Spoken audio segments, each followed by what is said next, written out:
Muito obrigado. Queria agradecer ao INCCE pelo convite, ao Dr. Marlon Reis, que fez o primeiro contato. Saudar aí os companheiros aqui da mesa, o Henrique, a Mônica e a Elke. E dizer que é uma honra ser o último a falar, né? Porque no movimento estudantil, né, a gente brigava para ser o último sempre, na disputa política, né? Então ser o último sempre é um privilégio. Já ouvi tudo que tinha que ser dito, já estou preparado aqui para falar mais à vontade. Como eu vou falar muito mal do sistema, deixa eu fazer um elogio antes para contrabalançar.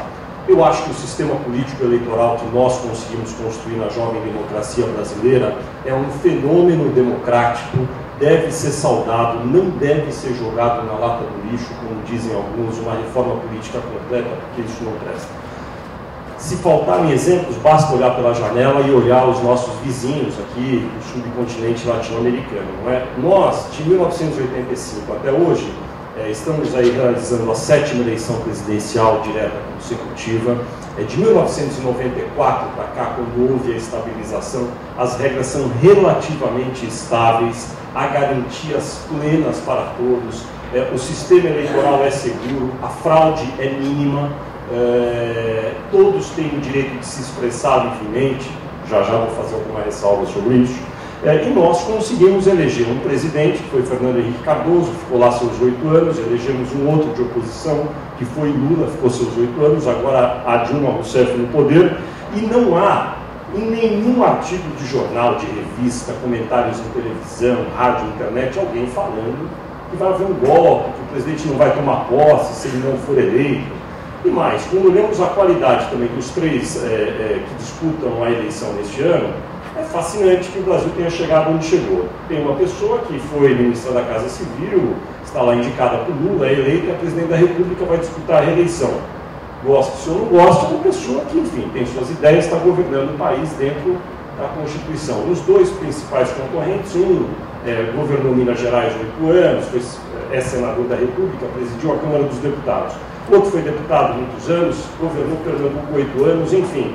Não há no horizonte do Brasil nenhum risco de quebra institucional, como a gente ouvia, por exemplo, ainda nos anos 80, quando José Sarney ia tomar posse, não se sabia se os militares iam deixar, depois quando Fernando Collor ganhou, sempre havia reportagens a respeito de riscos. Hoje tudo isso está afastado, e eu digo tudo isso porque, apesar de o nosso sistema conter muitas anomalias, ele nos levou muito longe.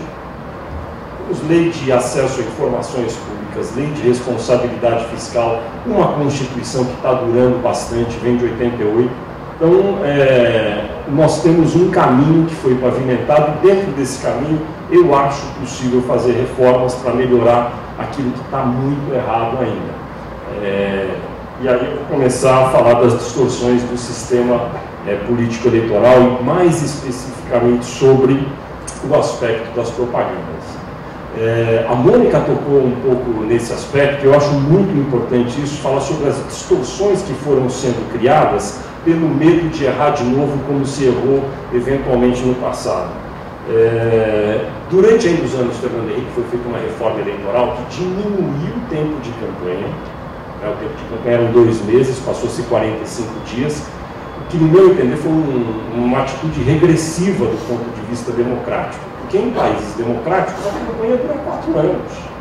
Está nos Estados Unidos, que é o país que tem a democracia mais antiga nesse modelo ocidental que a gente conhece do mundo, não para a campanha nunca, sempre tem propaganda na televisão, sempre alguém está falando. E aqui ela foi reduzida de 60 para 45 dias. E junto foram tomadas algumas decisões aí em várias leis sucessivas para reduzir a forma como os candidatos podem se expressar. Vou citar só uma, eu falei do movimento estudantil no começo. O que a gente fazia quando não tinha dinheiro, quando tinha que fazer alguma campanha na época do movimento estudantil na universidade? Pegava, comprava uma tela de silk screen, ia na 25 de março, lá em São Paulo, que é a rua que vende coisas baratas, comprava camiseta e fazia umas camisetas, não é? A lei no Brasil proíbe isso. Então, o Brasil talvez seja o único país do mundo que é proibido de fazer camiseta, é crime eleitoral. Por que aconteceu isso? O José Alencar vai dar 1 milhão de camisetas para o Lula, que ele é dono de uma empresa que, enfim, tem acesso barato, etc. É a mesma piada do sofá na sala. Para impedir o abuso econômico de quem vai comprar 1 milhão, 2 milhões de camisetas e dar para um candidato, proibiram uma forma de manifestação que existe em todas as democracias do planeta Terra. Todo mundo pode fazer uma camiseta em qualquer, no Japão, na Índia, em qualquer lugar, para dizer, olha, eu voto em fulano, escrever com uma caneta, ou até fazer com um simples fim. No Brasil isso é proibido. Boné, mesma coisa. Não pode ter boné no Brasil. Eu acho, inclusive, que isso deve ser inconstitucional. Se alguma entidade de direito de liberdade de expressão ou que tenha representação nacional e possa representar junto ao Supremo e abolir isso, talvez ganhe. Porque é um escândalo impedir que as pessoas se manifestem. Candidato a vereador, a deputado estadual não aparece na propaganda. E eles são os mais importantes para nós. Porque eles é que estão em contato com a população. E eles não têm como se manifestar. Eles não aparecem na propaganda, não aparecem no rádio, não tem dinheiro, ele não pode fazer camiseta, ele não pode fazer boné. Quer dizer, o cara é um anônimo, é um fantasma. Daí, outro líder aqui que me chamou a atenção na Elke, quando ela mencionou sobre o marketing. Eu não vejo, Elke, o marketing e a propaganda necessariamente como nocivos em si. Veja, por exemplo, um modelo de imprensa livre ocidental que foi criada no último século e que agora está em xeque por conta da mudança de plataformas. Por que um jornal como a Folha de São Paulo se tornou independente a partir do final dos anos 70, início dos 80, e fez um jornalismo pluralista ao longo de muito tempo até hoje, vem fazendo? Porque tem uma lista de anunciantes tão grande que nenhum desses anunciantes tem mais do que 2% do total do faturamento da empresa. Então não tem cabimento imaginar que um anunciante, seja a prefeitura, a loja de varejo, a Casas Bahia, não importa, ligado e falar, eu não quero que publique isso. Não, vai ser publicado no anúncio, pode tirar, porque não vai fazer diferença, porque há uma diluição muito grande. O problema do marketing, da propaganda, é quando começam a acontecer as distorções, que você também apontou, que vem a ser a publicidade oficial. Eu vou terminar aqui depois falando sobre isso. Aí é que está o problema, porque enquanto os candidatos de oposição só podem se manifestar e aparecer um pouco a partir de agosto, quando as campanhas de fato existem, na verdade de julho, os candidatos de situação podem aparecer 4 anos seguidos. O prefeito faz propaganda durante 4 anos, o governador faz, o presidente faz, e os deputados que têm cargo também têm verbas de representação, como eles dizem, podem pagar anúncios em jornal, fazer a sua propaganda. Quem está na oposição não pode fazer isso. Então aí é que existe a distorção, eu acho, do uso da propaganda. A contratação de um marqueteiro, de um publicitário ganhando 30 milhões, me parece um despautério num país como o Brasil. 2 minutos mais. Nossa, já... mas acho que se o país for livre, as pessoas têm que ter o direito de contratar. O que não pode é pagar por fora, é mentira, e a gente tem que saber de onde veio o dinheiro, como é que funcionou. Se o eleitor souber, tudo bem. O problema é quando o eleitor não sabe, que é o que muitas vezes acontece. Antes de finalizar falando da propaganda institucional, que é um tema que me interessa muito, porque ele é um fator anômalo que distorce o ambiente, falando aqui também das regras, né? A Mônica me falou, e eu sou testemunha, de como há um esforço enorme das organizações Globo para fazerem, para concederem um tratamento equânime para todas as forças políticas numa determinada disputa. Tenho muitos amigos na televisão que me contam como são as discussões, e eu acho que isso acontece. Agora, vejam como, da Lei Falcão até hoje, a gente evoluiu um pouco, depois ficou com medo. Estava conversando até com o Ricardo, que veio aqui do lugar do Mariano, aqui em Brasília, que é o diretor da TV Globo agora aqui em Brasília, falando, puxa, eu acho, Ricardo, que num ano não eleitoral a TV Globo talvez devesse rediscutir essa regra, porque a TV Globo gosta de regras, tem uma regrinha. A regra de não divulgar, por exemplo, determinados fatos relacionados à pré-campanha eleitoral. E como não há campanha, pré-campanha é uma coisa, é uma não coisa, porque não existe pré-campanha, na verdade, na lei, né? Não há uma lei sobre pré-campanha. Então a TV Globo, não a Globo News, a TV Globo evita mencionar fatos relacionados diretamente ao quem seja a pré-campanha de algum candidato a governador, a prefeito ou a presidente. O mais importante, na TV Globo não há pesquisa eleitoral até a oficialização das candidaturas. Então, a gente fica vendo, a gente que lê jornal, até assiste outras emissoras, assiste a Globo News, a gente vê. Agora, na emissora líder de audiência do país, não se fala em pesquisas eleitorais, só de popularidade presidencial, de governador, etc. Então, isso, eu entendo a razão pela qual se faz isso. É o temor de, eventualmente, estar sendo interpretado como a favor ou contra um ou outro. É correta a razão pela qual se chegou a essa conclusão, mas talvez a gente precise avançar mais. E eu sou a favor da campanha permanente. As pessoas falam, a campanha está antecipada, é ruim. Eu acho ótimo isso, porque a campanha pequena só interessa àqueles que querem ficar no poder.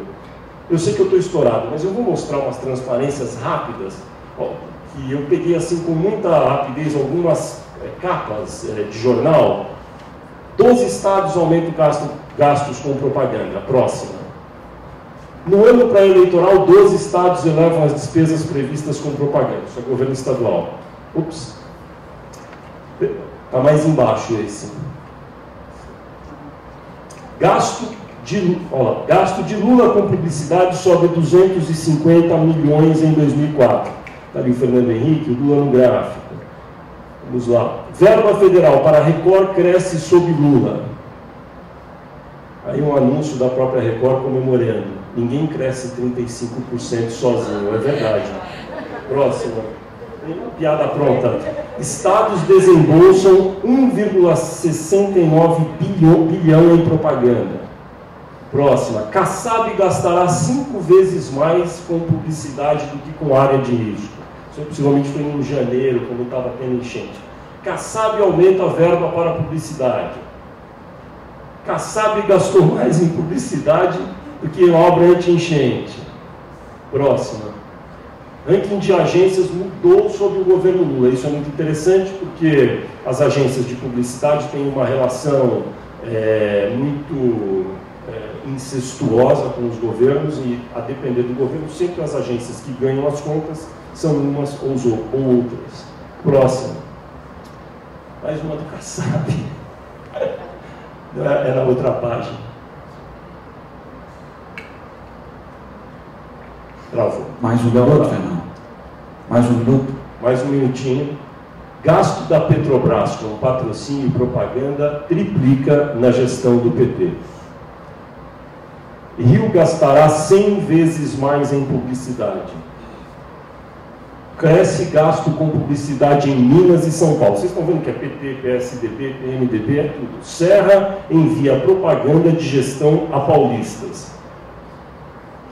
E é isso, acho que tem mais aí, enfim, são dezenas de reportagens que evidentemente não aparecem no meio eletrônico, na televisão, mas que relatam a forma como os governantes se utilizam dessas verbas publicitárias. Para citar um último caso, teve esse dos Correios nessa semana passada que me pareceu muito chocante. Os Correios, a empresa estatal federal, gastaram, já não gastaram 42 milhões de reais para trocar a logomarca. Só 30 milhões de propaganda. Quando a gente assiste a propaganda, é uma propaganda para aumentar a autoestima da população, falando que o Brasil é um país que se modernizou, os Correios também vão se modernizar. Isso é um dinheiro público, porque é uma empresa 100% estatal. Esse tipo de propaganda favorece muito a quem está no governo. Então, esse é um tema que deve ser observado com muito cuidado, de perto de procuradores, por juízes e por aqueles interessados em aperfeiçoar o modelo, porque aí está uma grande anomalia do nosso sistema. Desculpa ter estourado.